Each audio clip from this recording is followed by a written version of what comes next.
I'm Joan McGay and I'm 76.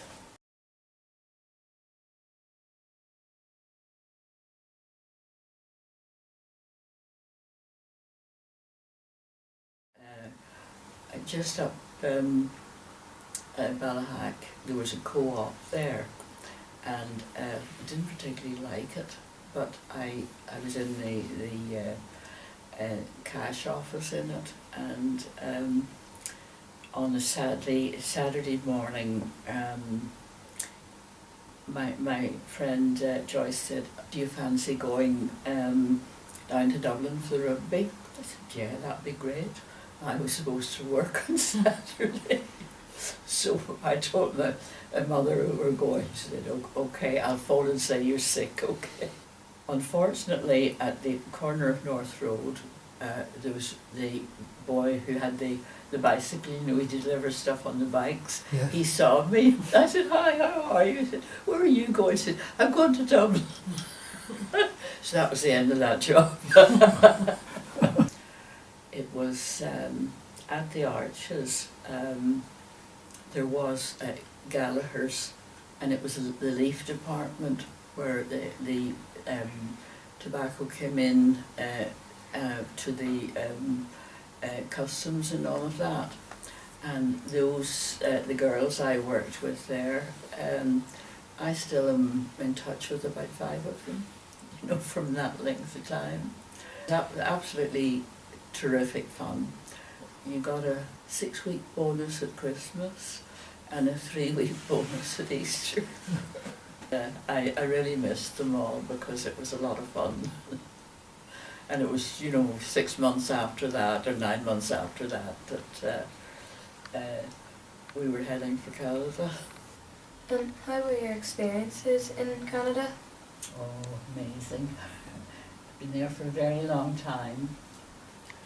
My son was 2.5 and my daughter was 9 months the day we left to go there.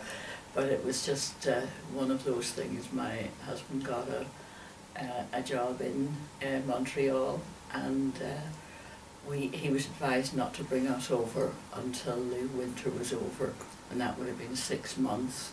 And we refused to do that. As soon as we sold the house, we left, and we had an amazing first winter with loads and loads of snow. The worst we ever found was it was -40, and that was in at the Carry Circle in Montreal, and Leslie and I were with it, and we just stood holding each other and crying because it was so freezing cold. But that's not normal. Did you have any jobs in Canada? The last one I had there was in Brook Bond, you know, the tea. Yeah.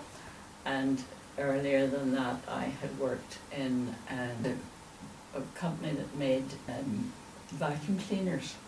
And I decided I wanted to get a job, and when the children were old enough for me to go out, I went along the highway, and the first place I went to was this company, and she said, "Oh, we're looking for somebody now."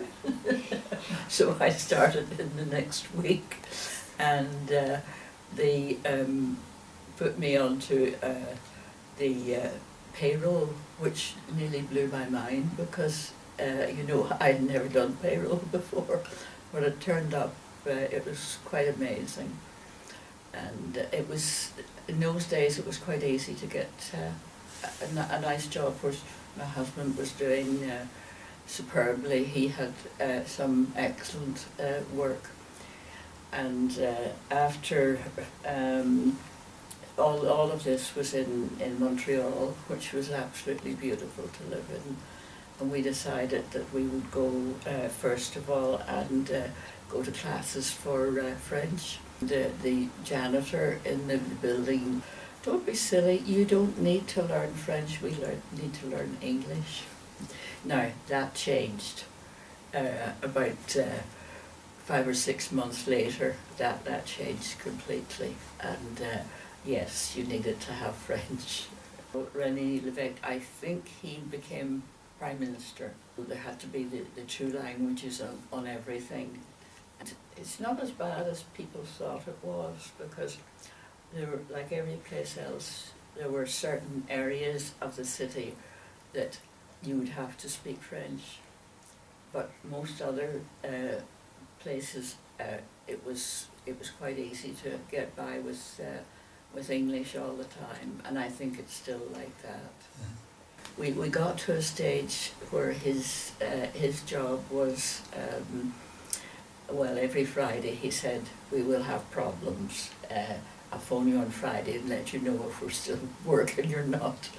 And we decided we'd go over to the south of England, and he went in on Monday morning and started him right away in the shipyard in Poole. And I mean, Poole was the most beautiful place you could ever be, really lovely.